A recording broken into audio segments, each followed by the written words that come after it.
बस जी कैसा चल रहा है चुनाव का क्या?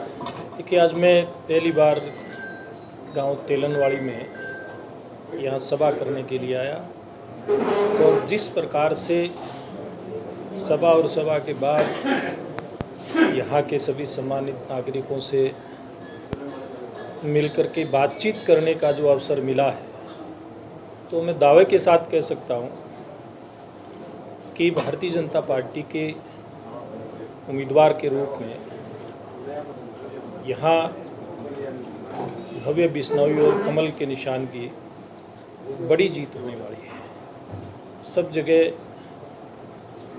इस बात का एक लोगों के मन के अंदर एहसास है कि अगर सबका साथ, सबका विकास, सबका विश्वास, सबका प्रयास इस नारे को सार्थक कर सकती है तो भारतीय जनता पार्टी कर सकती है। और हमारा युवा उम्मीदवार भव्य बिश्नोई भारतीय जनता पार्टी की नीतियों को लेकर के आगे बढ़ सकता है। विपक्ष के द्वारा गढ़ तोड़ने की बात कही जा रही है, ये गढ़ कुलदीप का टूटेगा या फिर कांग्रेस का गढ़? देखिए, इस बात को आप कई तरीके से कह सकते हैं, लेकिन वर्तमान परिस्थितियों में संदर्भ के हिसाब से अगर बात की जाए तो एक कांग्रेस पार्टी का गढ़ नहीं था, ये चौधरी भजनलाल परिवार का ये गढ़ था, क्योंकि कांग्रेस में ना होते हुए भी चौधरी भजनलाल परिवार ने इस सीट को जीतने का काम किया है। और कांग्रेस पार्टी का गढ़ तो भारतीय जनता पार्टी ने हरियाणा ही नहीं पूरे देश के अंदर उनका बड़ा बड़ा गढ़ तोड़ने का काम किया है। इसलिए भारतीय जनता पार्टी के गढ़ को कोई तोड़ नहीं सकता और भारतीय जनता पार्टी नई गढ़ बनाने का काम भी कर रही है। सर, बीजेपी जो डर दिखाकर विपक्ष द्वारा आरोप लगाए गए कुलदीप बिश्नोई को ईडी का डर दिखा के आपने अपनी पार्टी ज्वाइन करवा ली और जनता पर ये जो उपचुनाव है ये थोप रही है। देखिए, ये सब लोग जानते हैं कि कांग्रेस पार्टी ना हरियाणा में ना देश में किसी का भला कर सकती।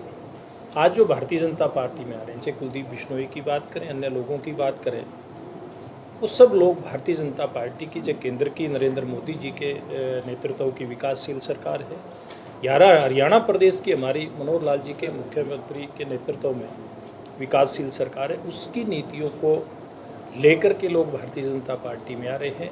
सब लोग ये सोचते हैं कि अगर सबको साथ लेकर के कोई चल सकता है तो भारतीय जनता पार्टी की सरकारें ही लेकर के चल सकती है।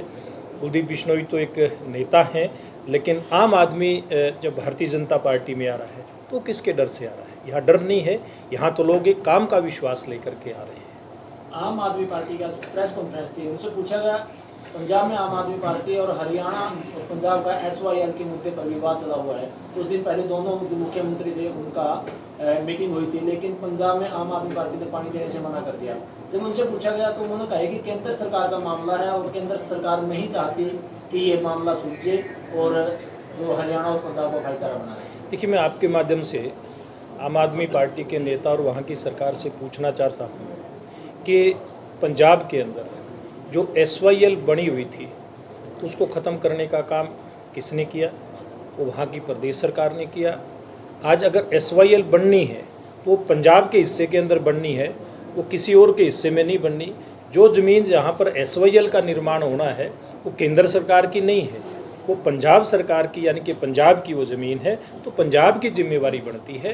केंद्र एक अभिभावक होने के नाते दोनों पक्षों के अंदर बीच बचाव की तो बात कर सकता है, लेकिन पानी देने का जो मूल मुद्दा है वो पंजाब सरकार का। और पंजाब सरकार अपनी इस जवाबदेही से, इन जुमलों के माध्यम से बचना चाहती है। आज अरविंद केजरीवाल जो इस पार्टी के मुखिया हैं, यहाँ जहाँ हम तेलवाड़ी में बैठे हैं, इसके पड़ोसी कहते हैं कि मैं सिवानी गांव से हूँ। अगर सिवानी और ये दक्षिण हरियाणा का जो हिस्सा है, इसमें अगर पानी देने का काम किया तो भारतीय जनता पार्टी मुख्यमंत्री मनोहर लाल जी के नेतृत्व की सरकार ने किया।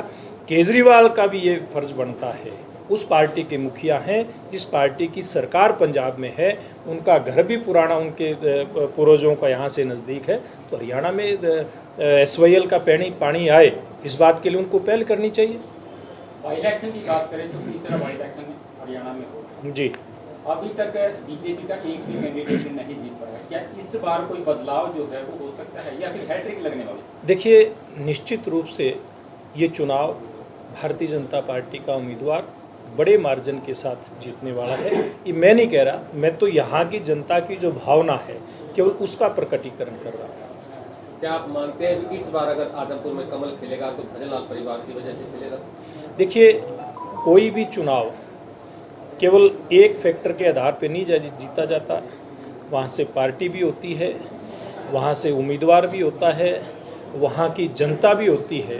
ये सारे फैक्टर मिल करके इस बार यहाँ पर भव्य कमल खिलेगा। सर, आप स्टार प्रचारक हैं और आदमपुर के बहुत हिस्सों बासमती की बात करें या खुद आदमपुर की बात करें, धरने लगे हुए हैं, बच्चे भी धरने पर बैठे हैं और आपके जो उम्मीदवार हैं भव्य बिश्नोई, उन पर आरोप लगाया गया है कि उनको धरना देने वालों को धमकियां दी जा रही हैं। क्या इस प्रकार की जो घटनाएं हैं वो चुनाव पर इफेक्ट डालें? देखिए, ये बात बिल्कुल गलत कही जा रही है कि भारतीय जनता पार्टी के उम्मीदवार या भारतीय जनता पार्टी के किसी कार्यकर्ता के द्वारा धरनारत जो यहाँ के नागरिक हैं, वो किसी भी मामले में हो, उनको कोई धमकी दी जा रही है। ये तो एक जो विपक्षी लोग हैं उनका एक दुष्प्रचार है।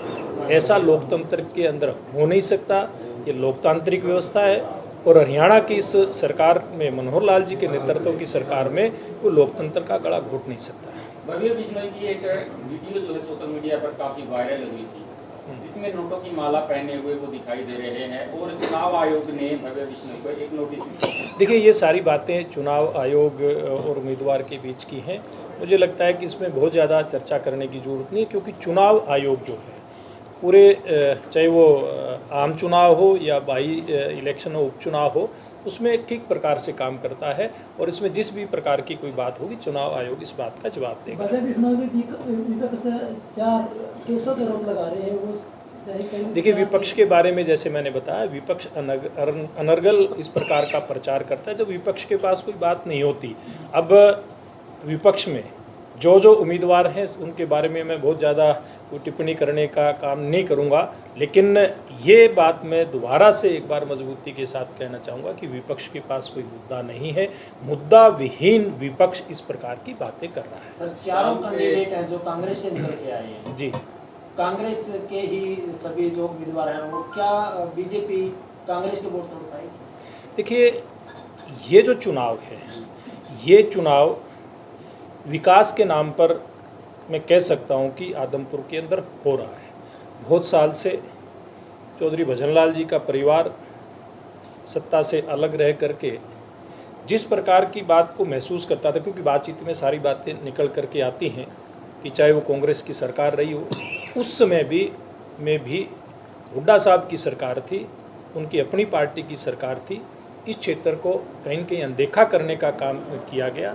लेकिन अब वर्तमान में चाहे हमारे उम्मीदवार की बात करें, यहाँ के क्षेत्र की जनता की बात करें, सब लोग मिल करके यहाँ पर आदमपुर विधानसभा क्षेत्र में एक तेज गति का विकास चाहते हैं और वो भारतीय जनता पार्टी ही दे सकती है, क्योंकि केंद्र और प्रदेश में हमारी विकासशील सरकारें चल रही हैं। लोगों द्वारा बार बार ये आरोप लगाए जाते हैं कि कुलदीप बिश्नोई जी जीतने के बाद या कभी भी दिखाई नहीं देते। और कल एक बयान, पता है 7 बजे के बाद मुझे फ़ोन मत कीजिए, तो लोग कहने लग गए कि ये समय से पहले ये बातें होने लगी, तो आगामी ये, देखिए, ऐसा कुछ नहीं है। जैसे मैंने कहा, सब इस प्रकार का दुष्प्रचार है और भारतीय जनता पार्टी एक कार्यकर्ताओं की पार्टी है।